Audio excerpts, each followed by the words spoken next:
Hello everyone. I have decided to come back to India. Yes, मैं अपने देश अपने घर इंडिया वापस आ रहा हूँ एजुकेशन मिनिस्टर धर्मेंद्र प्रधान का रेजिग्नेशन मांगने के लिए। इतने दिन से आप सब देख ही रहे हो कि हम सोशल मीडिया पर आवाज़ उठा रहे हैं कि पेपर लीक के कारण जिन नीट के बच्चों ने सुसाइड की और जो लाखों स्टूडेंट्स की मेहनत बर्बाद हुई है, उसके लिए तो धर्मेंद्र प्रधान को रिज़ाइन करना ही चाहिए। 8 लाख बच्चों ने हमारी पिटीशन साइन की है। Crores of people have supported this demand on social media as well. And not just that, देश में कई सारी जगहों पर इसको लेकर प्रोटेस्ट भी तो हो रहे हैं, जैसे लखनऊ, जयपुर, महाराष्ट्र, दिल्ली। लेकिन फिर भी इनको कोई फ़र्क नहीं पड़ रहा। आज नीट के 22 लाख स्टूडेंट्स, सीबीएसई के 17 लाख स्टूडेंट्स, सीयूईटी के 16 लाख स्टूडेंट्स और एसएससी जीडी के 40 लाख स्टूडेंट्स, ऐसे 1 करोड़ से ज़्यादा स्टूडेंट्स हैं जिनकी ज़िंदगी के साथ मजाक किया गया है सिस्टम द्वारा। इसकी वजह से स्टूडेंट्स बहुत ही ज़्यादा एंशियस और परेशान है अपने फ्यूचर को लेकर। किसी को तो इसकी जिम्मेदारी लेनी होगी।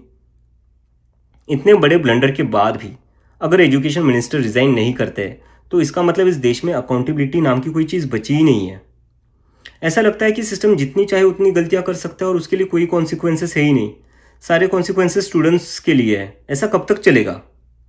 इसलिए अब वक्त आ चुका है, हम सबको साथ आना होगा और भारत के संविधान के रास्ते पर चलते हुए पीसफुली अपनी आवाज़ उठाकर धर्मेंद्र प्रधान के रेजिग्नेशन की डिमांड करनी होगी। अगर हम सब साथ मिलकर आवाज़ उठाएंगे तो ज़रूर इनको हमारी बात माननी होगी। मैंने डिसाइड किया है, मैं 6 जून सैटरडे सुबह दिल्ली आऊँगा। आप सब मुझे एयरपोर्ट पर मिलिए। हम सब मिलकर पार्लियामेंट स्ट्रीट पुलिस स्टेशन जाएंगे और वहाँ पर जंतर मंतर पर एक पीसफुल प्रोटेस्ट करने के लिए परमिशन मांगेंगे। इंडिया का कॉन्स्टिट्यूशन हमें राइट देता है कि गलत के खिलाफ हम पीसफुल तरीके से अपनी आवाज़ उठा सकते हैं। उसी कॉन्स्टिट्यूशन के अकॉर्डिंग हम अपनी आवाज़ उठाएंगे और मैं उम्मीद करता हूँ जितने भी कॉकरोच जनता पार्टी के सपोर्टर्स हैं और जितने भी स्टूडेंट्स और यूथ इस सिस्टम से परेशान हैं वो इस प्रोटेस्ट में शामिल होंगे। जिसको लगता है धर्मेंद्र प्रधान एजुकेशन मिनिस्टर जो है हमारे, उनको रिज़ाइन करना चाहिए, वो सभी लोग इस प्रोटेस्ट में शामिल हो जाएं। मेरे फ्रेंड्स और फैमिली को डर है कि मुझे एयरपोर्ट से ही अरेस्ट कर लेंगे और फिर जेल भेज देंगे।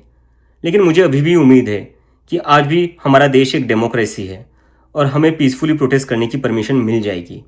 I want to make it clear, I'm a big admirer of Gandhi, Ambedkar, Bhagat Singh and Nehru, and I believe in the Constitution of India more than anything else, जो हम सबको एक डेमोक्रेसी में अपनी आवाज़ रखने का राइट देता है। और रही बात जेल के डर की, हम कब तक डर कर जिएंगे यार? ये देश किसी एक पार्टी का थोड़ी ना है, ये देश तो हम सबका है। हमारे फ्यूचर का सवाल है, हमारे फ्यूचर बर्बाद हो रहा है और ये अब हम सबकी जिम्मेदारी है कि जब भी इस देश में किसी के साथ कुछ गलत हो तो हम सबको आवाज़ उठानी चाहिए in a very peaceful and democratic manner.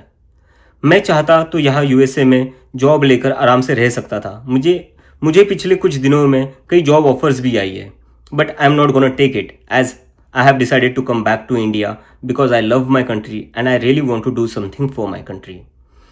हम सब आज जो कुछ भी है वो सब इस देश ने हमें जो दिया है उसी के कारण है और अब हमारी बारी है अपने देश के लिए कुछ करने की, क्योंकि अगर हम आज कुछ नहीं करेंगे तो कौन करेगा? कब तक हम वेट करेंगे कोई और आएगा, आवाज़ उठाएगा और हमें बचाएगा? सो जितने भी पीसफुल और कॉन्स्टिट्यूशन को मानने वाले कॉकरोचेस है, let's all come together to save the future of millions of students. Thank you.